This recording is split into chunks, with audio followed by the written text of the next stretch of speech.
આજે હું અહીંયા આગળ બનાવવા જઈ રહી છું ગુજરાતી સ્ટાઇલ કઢી ખીચડી. એની માટે મેં અહીંયા આગળ લીધું છે 4 ગ્લાસ જેટલું પાણી. એની અંદર પલાળેલી તુવેરની દાળ નાખી દીધી છે ગરમ પાણીમાં. તુવેરની દાળ મેં 2 કલાક પહેલાં જ પલાળેલી.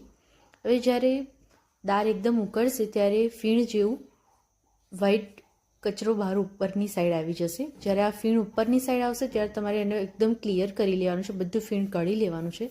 અને જ્યારે દાળ પાણીમાં બરાબર ઉકળી જશે ત્યારે એને એક બાઉલમાં કાઢી લેવાની છે 2 કપ જેટલી. એની હું કઢી બનાવીશ. એની માટે મેં અહીંયા આગળ લીધું છે લસણ, લીમડી અને મરચાં. એને હું 1 કપ ખાટું દહીં અને 1 કપ મોળા દહીંની અંદર એડ કરી દઈશ. સાથે સાથે હું અંદર હળદર, મીઠું અને ચણાનો લોટ એડ કરીશ. ચણાનો લોટ 2 ચમચી જેટલો મેં લીધો છે. એ લોટને એકદમ એની અંદર ઓગાળી દઈશ અને થોડું પાણી બી મેં અંદર એડ કર્યું છે, જેનાથી ચણાનો લોટ એકદમ એની અંદર સારી રીતે એડ થઈ જાય. હવે હું અહીંયા આગળ એક તપેલીમાં લસણ નાખીશ. લસણને થોડીક વાર ગરમ કરીશ. જ્યારે લસણ ગરમ થઈ જશે ત્યારે એની અંદર હું 2 ટેબલ સ્પૂન જેટલું તેલ અને 1 ટેબલ સ્પૂન જેટલું ઘી નાખીશ. જ્યારે બરાબર લસણ અંદર તેલમાં શેકાઈ જશે ત્યારબાદ હું એની અંદર જીરું અને લીમડી નાખીશ. અને જેવું જીરું અને લીમડી નાખીશ તરત ઢાંકણ બંધ કરી દઈશ અને પાણી એડ કરી દઈશ. જે દાળનું પાણી કાઢ્યું હતું, તુવેરની દાળનું પાણી, એને હું અંદર એડ કરી દઈશ.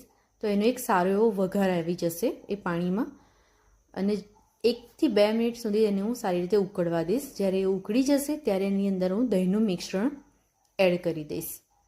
દહીંનું મિશ્રણ બહુ પાતળું બી ના હોવું જોઈએ ને બહુ જાડું બી ના હોવું જોઈએ. અને એમાં ખાટા દહીંનું પ્રમાણ બી જેટલું મોડું દહીં રાખો એટલું જ રાખજો, તો કઢી વધારે ટેસ્ટી બનશે. ના ખાટી વધારે હશે ના બહુ મોડી હશે. બીજી સાઈડ મેં ખીચડી પણ બનાવી લીધી છે કઢી સાથે ખાવા માટે. કઢીને 10 થી 15 મિનિટ માટે સારી રીતે ઉકાળી લઈશ. જો તમને કઢી વધારે પાતળી લાગે તો તમે એની અંદર ચણાનો લોટ 1 ચમચી એટલો ઓગાળીને એડ કરી શકો છો. ત્યારબાદ ઉપર ધાણા નાખી દીધા છે અને અહીંયા આગળ કઢી મારી તૈયાર છે અને સાથે સાથે ખીચડી પણ તૈયાર થઈ ગઈ છે. તો એને સર્વ કરવા માટે તૈયાર છે. આની સાથે મેં અહીંયા આગળ ફુલેવાનું શાક લીધું છે. તમારે બટાકાનું શાક બી એની સાથે સારું લાગે છે, તો તમે એ પણ બનાવી શકો છો.